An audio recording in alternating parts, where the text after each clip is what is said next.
question. I did bring a little North Louisiana down here. So I'm Alex Ferguson, and I am the Director of Education at the Gingerbread House Children's Advocacy Center, and also a forensic interviewer. I've been with the Gingerbread House now for almost 11 years as an interviewer and then coordinating our education program. And what that looks like for the forensic interview portion of it is I've been trained with the FBI and Homeland Security to do interviews with these victims of human trafficking, because it's a very different interview. If you know anything about forensic interviewing, it looks different from when you've got a 3-year-old in the room versus a 15, 16-year-old that knows everything and knows a lot more than I do about trafficking and being on the streets and all that stuff. But the big part that we get to do, and I'm so glad that Judge Casey Jones is here, because we get to work with the STAR court. So I'm sure she's gotten to tell y'all all about our trafficking court in Caddo Parish. So I'm probably doing a lot of repeating, but we are able to provide one of the very first steps or stages that the girls that are in STAR court do is they're ordered to do our Love 146 Not a Number program.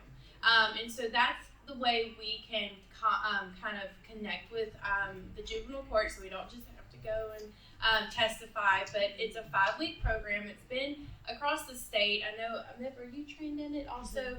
So it's an evidence-based program that works with victims that are at risk or confirmed trafficking, ages 12 all the way to 18. It's for males and females of all different ages, and so what it does mainly is it focuses on the vulnerabilities of these victims. And just kind of a testimonial of getting to work with these girls is sometimes I get to see them in the interview room and the not so fun. They don't want to be there. They've just been taken from the only life that they know. A lot of these girls and boys are running from bad home situations, so they don't want to go back to where they ran from, but they don't want to be with their pimp or with the bottom beer recruiter or madam or anything like that. So we're catching them in a really tough, I don't want to talk to you, because they don't even quite know what they want, right? But when we do Love 146, we're able to have a 5-week program that really talks about their vulnerabilities. It gets kind of one-on-one with them, and I've been able to do, I counted before I came, I think I've been able to do about 7 different sessions since STAR Court started in 2019 with these girls. We normally, and boys, we've had 2 boys, 2 males, and then we've had 3 transgenders. So we've been able to work with these juveniles. And the good thing is the very first day that they come in this program, they don't want to talk to us. Most of the time they look at me like I'm crazy, I don't know anything, I can't relate to them, and then by the 5th session, they don't want to leave. They won't do it again. They're trying to figure out how to fill out so they can come and see me again. And so, because we take away all the barriers and we let them kind of just dig in to talk about those vulnerabilities. And when we look at what the vulnerabilities these kiddos are going through and we really kind of meet those and try to meet those needs, we have a better chance of them not reoffending in some way or not coming back to court. And that's what we have found. And I looked because we have some stats just from Gingerbread House, and I'd love to see the Caddo juvenile court stats of the kids that have gone through the program, how many of them have actually come back. We have a very low number that have had a re-interview unless they were a witness to some type of, that didn't have anything to do with human trafficking. So it's proven that when you can work with community resources, like what we can offer, from there we can offer counseling to these kiddos. We offer trauma-focused counseling, and it can be court-ordered. And so these girls can come. One of our human trafficking coordinators, she's also our counselor.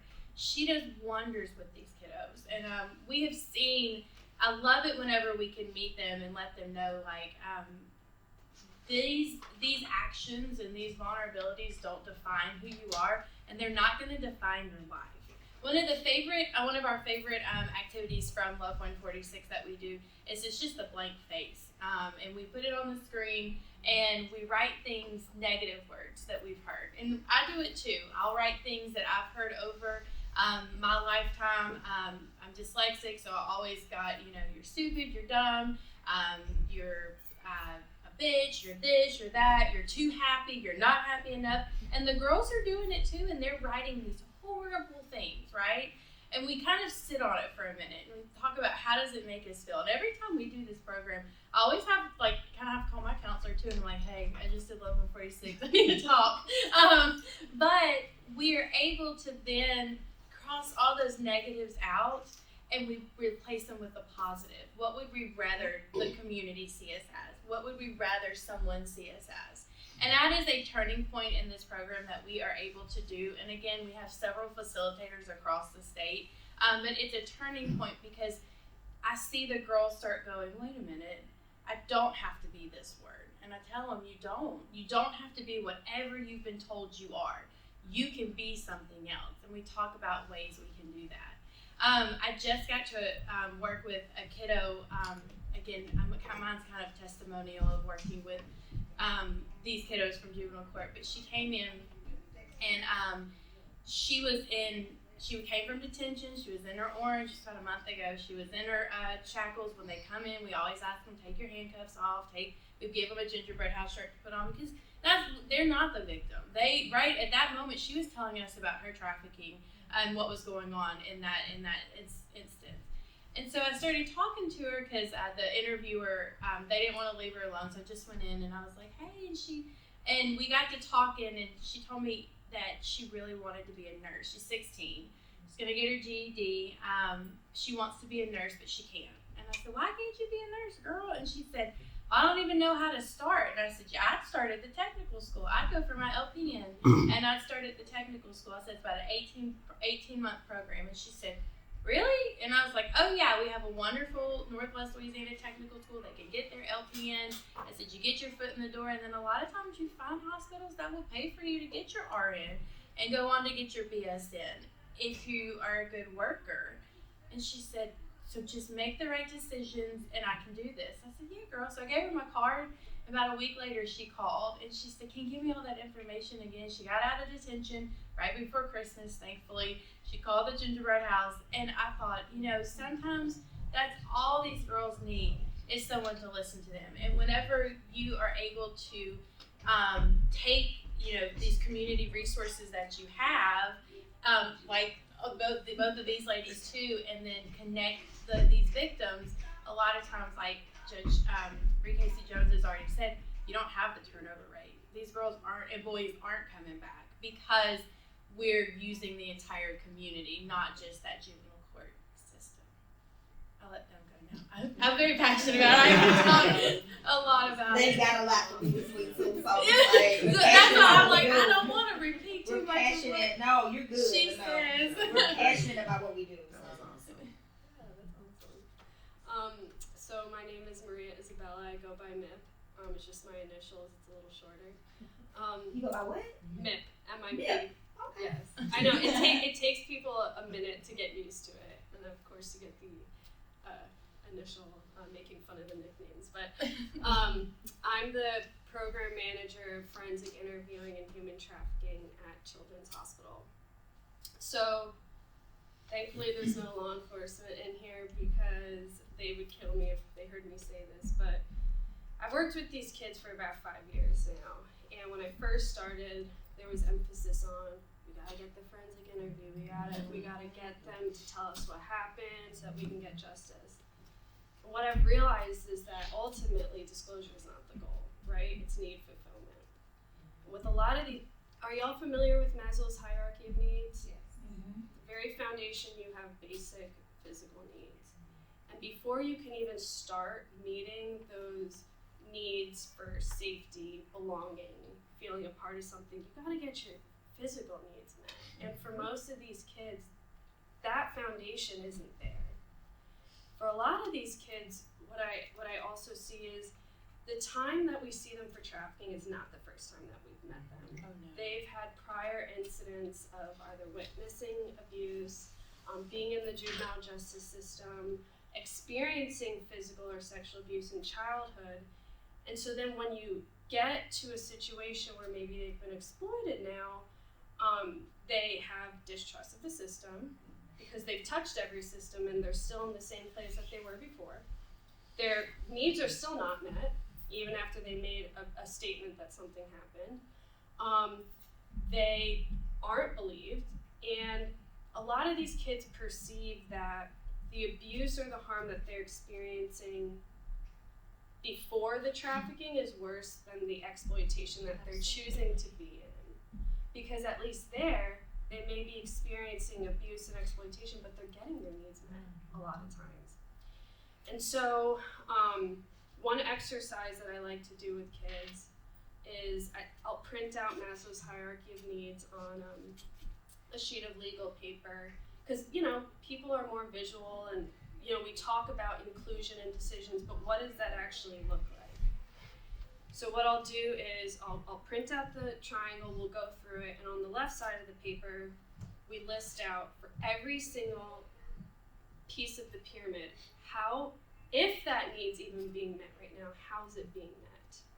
And then we move to our ideal state on the right side of this is what I want to see for myself. And so my mentor, Dr. Saul, she was doing this research on shared decision making, and I'm like looking at her like, it's so obvious. Of course you want to give people choices when you can, but what does that actually look like? It's a formal process of first, is there a decision to be made? Whether that's placement, whether that's do I want to go to school or do I want to get technical training? What is the decision that needs to be made? Identifying what the options are.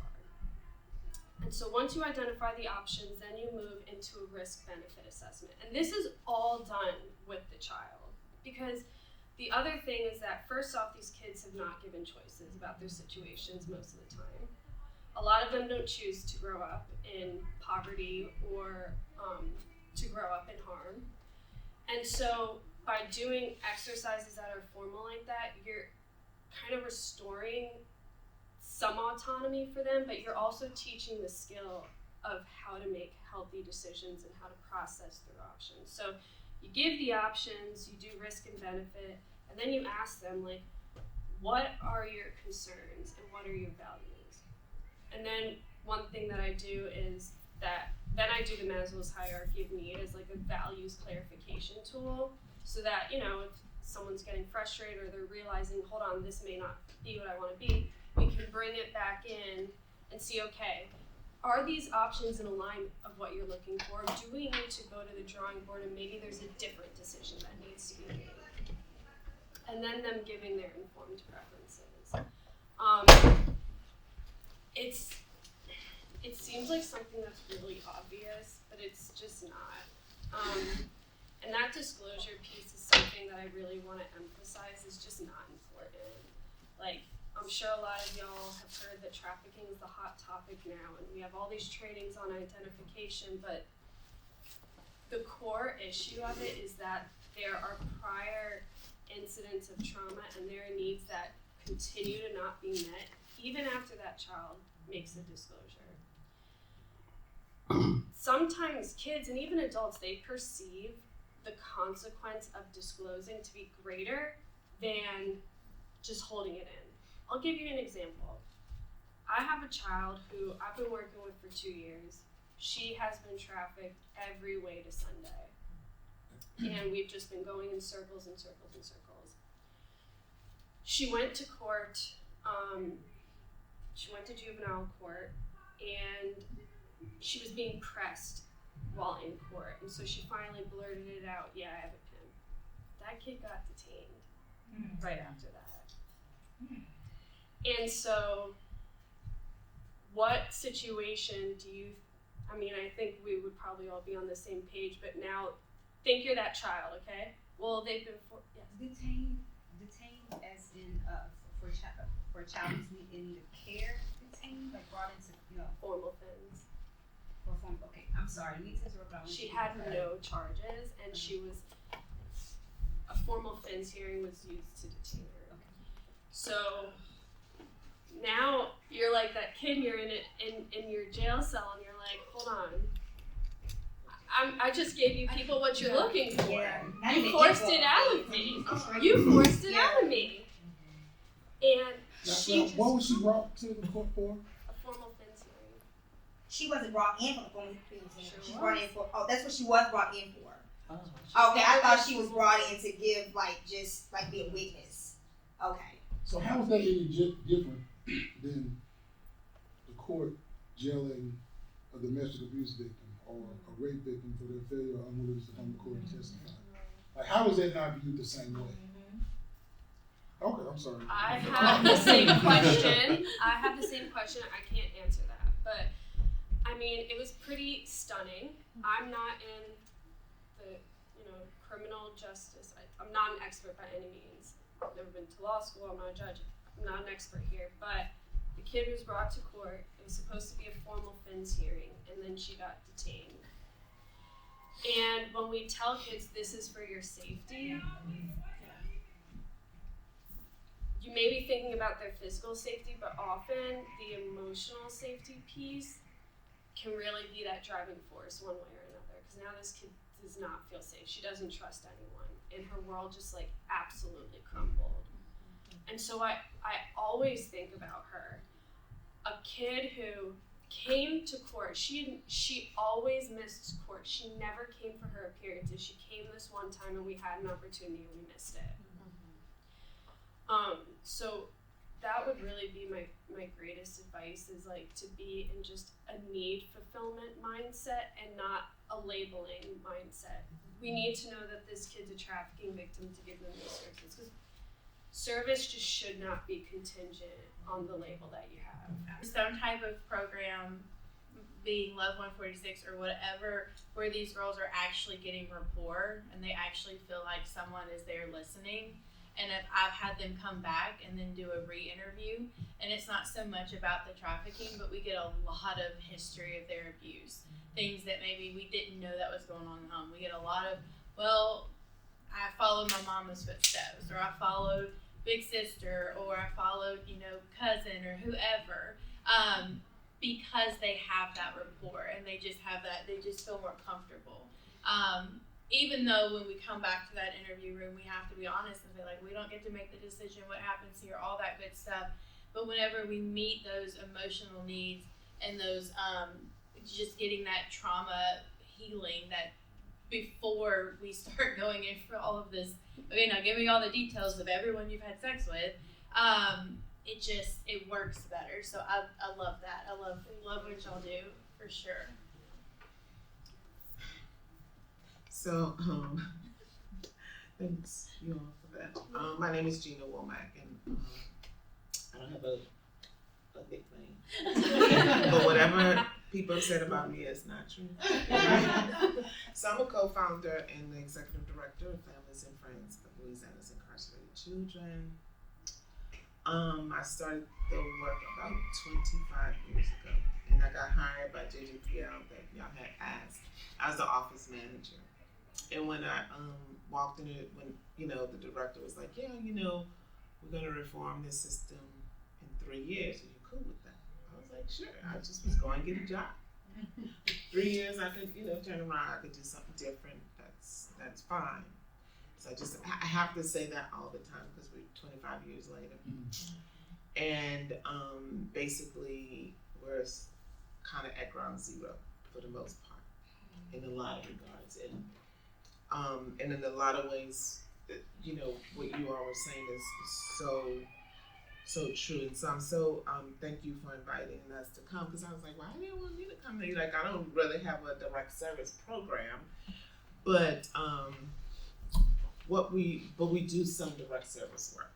We're a statewide multi-generational organization, membership-based, of families and caregivers of children who are already in the juvenile justice system, or they are being tracked either through being pushed out of school or the feds and and different things like that. And I actually just brought one of these coloring books that we put together about the work that we do, and the story that you tell is so in here, and this is how we kind of did the work to pass the juvenile justice reform. So we do a lot of different things based on kind of the trajectory of what's happening systemically. but mainly our goals are to provide advocacy for families whose children are tracked into the system, systems reform, so we develop leadership skills. Because we're membership based, we kind of move with the need of the families, and so we also will develop projects based on what's happening. And when you said hot topic, I almost just started crying because it's so true. Like it's the system seems to follow whatever its sex is, we call it, and then they put all the resources there, and the real needs never get met because we never solve the root causes, right? And we know that one of them is being, that we're a racist system, and so the other is that we are looking at most of our families come to us through poverty. Because the kids are being kicked out of school or they're being tracked, again, from failed systems. So I said, whatever you heard about me is not true, because most of the time we do systems reform, right? And my job is to be honest and tell the truth. It's not a personal situation, but we know what's really happening. And by the time the families come to us, that means that systems have failed them. And so one of the big hot topics is, you have to have these credible messengers, and you have to have impact to people at the table, and you do, and you should, right? However, the reason the juvenile justice reform was passed was because we had impacted people at the table, and our families say over and over what they need, and unfortunately, we don't put the resources there, right? And so the 3-year mark, about 4 years in, we literally passed this juvenile justice reform, right? This is after, like you say, you build trust with the families and the young people, and you talk to them, and you understood what their needs are. You bring them with you. You have them testify in front of the legislator. You have developed this leadership skills where they know how to start advocating for themselves and overcoming. And one thing you said was when the young lady said she can't. That's just it tears me up when I hear that, because our families have literally been brainwashed to believe that they can't make a difference. They can't do better. They're bad people. My first introduction to the legislative session, I was literally sitting, and I used to be a really quiet person. I'm kind of introverted. But it's sitting there, and literally the lawmakers were saying, these are throwaway children, and nobody cares for them. Because the parents, listening to the parents, and I was, at that time, my children were young. And so I'm listening to all what they're saying, and I was just thrown off as to, if you're going to go and you're going to actually answer the call and you're going to do the right thing, that you then are punished for doing the right thing. And a lot of times that is really what our young people have experienced. Mm-hmm. And so you have the generations of that. And so we're getting what we put our money into. Like what we see happening now is what we've manifested, because we had a wonderful opportunity. And I feel like I get paid to just say the same thing over and over. And literally, I'm just always saying, Act 1225, Act 1225. I'm not a lawyer. I didn't know. I was I got kind of pushed into the legislative part and policy. Ooh, Lord, which is just the craziest thing I've ever seen. Right. And so I'm like, oh, Lord, we did all of this work for years. We did the forums, with the families. We went around, we did all around the state. We had national experts. We did the research on best practice. And everything pointed to what we've always known. You have to move people out of poverty. Mm-hmm. You have to provide and have community services, because the community knows best on how to take care of themselves and their, and the young people. Educating policymakers who are not paying any attention, whose attention span is limited, who would prefer to do something in silos, or a quick fix than deal with the root causes. If families feel like they need training, or different tools and materials developed. We work with them to do that. We have an education toolkit, Lord have mercy. That is insane.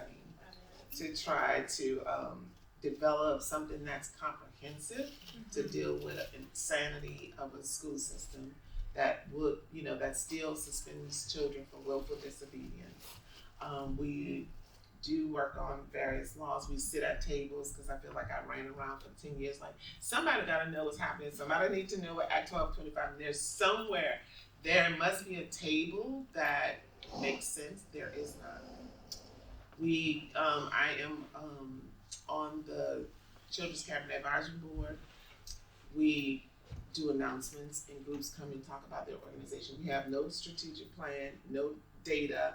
I don't understand how we are making any advancement, how we would know that we're making advancement, that what we're doing and the recommendations we're making make sense. I am also on the Advisory Council on Student Discipline and Behavior. This last legislative session, somebody created another Advisory Council on Student Discipline and Behavior and Mental Health.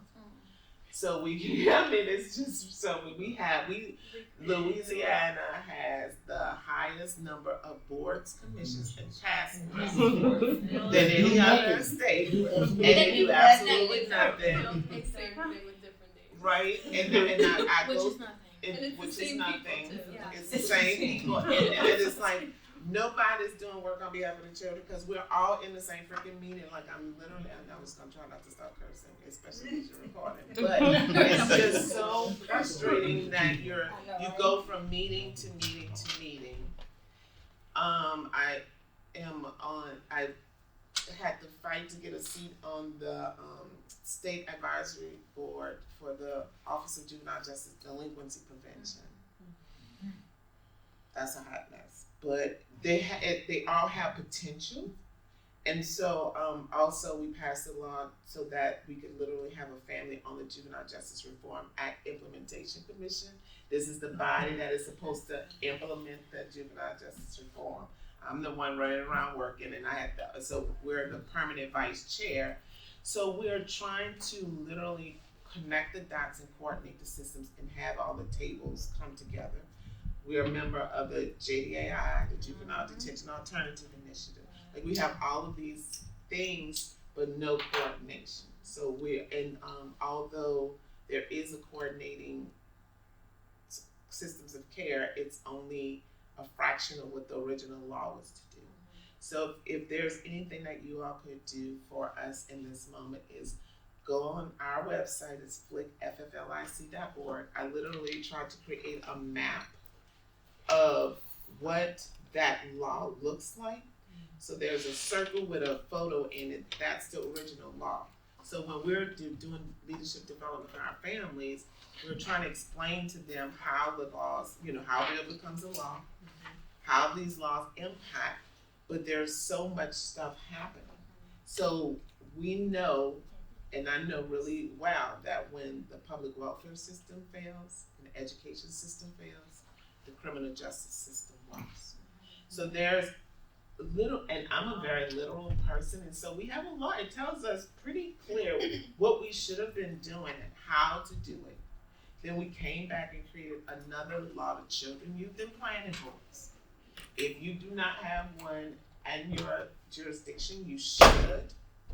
I literally, way back when, was trying to set them all up, and they're like baby children cabinets. All the child serving entities, the judges, the police, the school, the public defenders, the district attorneys, and any organization should be sitting at a table to solve problems locally and then reporting to the children's cabinet so that we can literally have a statewide children's budget that makes sense. By law, each parish should have one of these?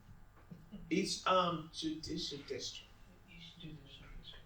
The Children's Youth Services, is that what you're referring to? Children, Youth, and Planning Right. Boards.